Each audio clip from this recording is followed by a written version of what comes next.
Hey everyone and welcome back to the channel. This is Dave on Tech and of course, Happy New Year everyone. It's 2026, I can't believe it, but yeah. Today I want to take a step back into 2004 and talk about a product that never gets the credit that it deserves, and that's the original iPod mini. Now, this wasn't the first iPod, it wasn't the most advanced one, but it may have been the device that truly pushed the iPod into the mainstream and helped shape Apple's future in a much bigger way than people actually realize. And you can think of this as the predecessor to the first generation iPod Nano, which I have just here. Now, back in 2004, Apple was already seeing success with the iPod, but it was still very much a premium product. It was relatively expensive, and if you wanted something smaller, more personal, or just something more fun, there wasn't really an option. And this is where the iPod mini stepped in. Apple needed something that felt less intimidating, something that more people could justify, buying, but without turning it into a cheap product. And the current iPod at the time was the third generation. I have one right here, I already have a video on this, so feel free to check it out. This was actually the very first Apple device that shipped with a 30-pin dock connector, the one we still,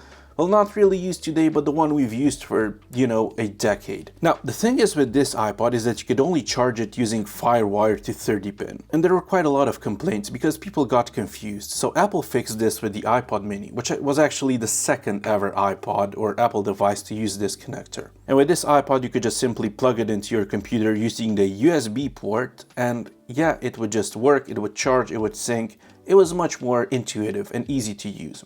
More friendly. Of course, you could still charge it using FireWire if you still had that. And I usually do it as it charges it up, much faster. But enough of that. Let's take a look at the UI of this iPod mini. And yeah, this was pretty cool for the time, to be honest. So let's just go. This was the home screen. So you had music, extras, settings, shuffle songs, backlight, and that's about it. You could turn the backlight off if you were, say, in the bed late at night and you didn't need the backlight. And speaking about the backlight, it was very good. It was very strong. I actually think that it was much better quality and stronger than the iPod 3rd generation, which again was a full-sized iPod. Just take a look at the brightness of those displays. But back to the mini. So navigation was done using the click wheel, and you could even hear the clicks. And yeah, as I said, it was super intuitive. It could shuffle songs very quickly. Yeah, okay, I only have 47 songs, but again, this was quite quick. And the screen was excellent, as I said. You also had, of course, some extras. Let's just take a look here.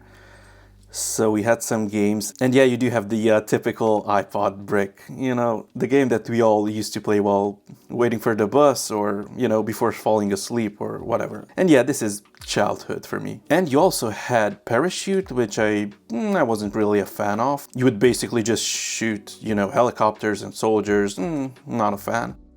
But this was quite cool. Because yeah, back in 2004, you had Solitaire on your iPod mini, and this was so cool. And keep in mind, in 2004, many people didn't even have a computer, let alone Solitaire in their pocket, so this was quite cool. And yeah, it works just fine. I'm not gonna play a game now, obviously, but yeah. And just take a look at the quality of that screen, it's very good. So what about the design of this iPod? Well, this was the first thing that made the iPod mini stand out. It was smaller than anything that Apple had, released before.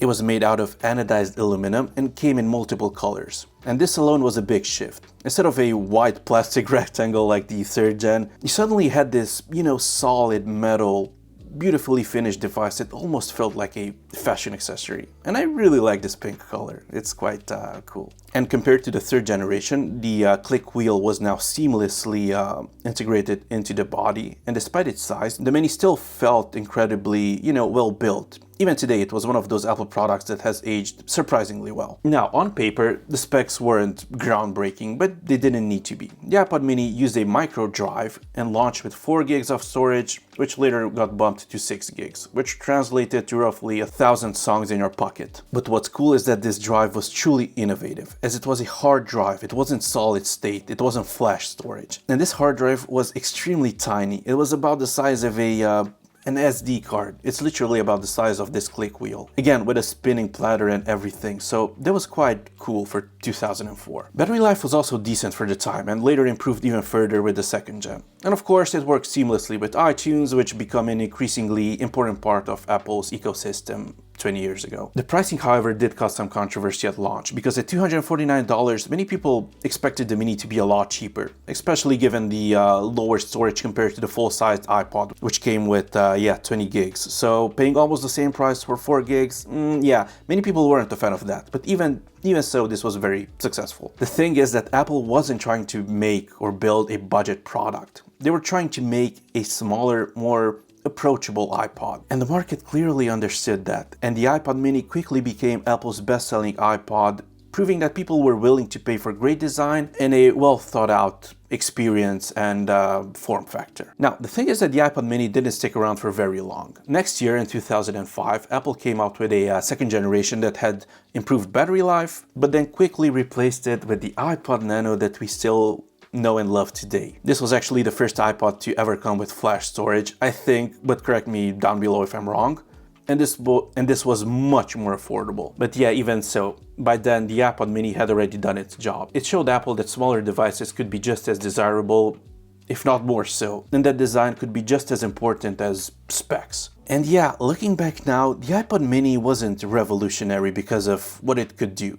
No.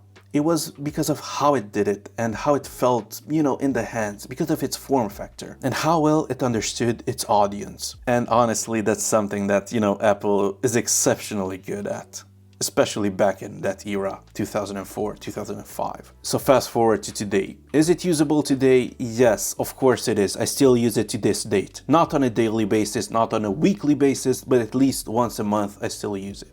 You can load up songs, you can plug in some good quality headphones and listen to your music without ever being interrupted by notifications or phone calls. And what's cool is that sound quality was also fantastic on this iPod. It had a very warm sound signature as it had a Wolfson DAC, just like the 3rd gen Classic over here. Even though this DAC was a bit lower quality than the one in the 3rd gen, it still sounded fantastic and much better than newer iPod Classics, like the 6th and 7th generation. So, if you've ever had one of these iPod minis, let me know down below, drop a comment, and let's start a discussion and see how long have you guys used these iPods for, or if you've ever had one. And as always, this was Dave on Tech, and thank you so much for watching. And here's to a brand new year, and I'll see you in the next one. Dave on Tech, signing out. Cheers.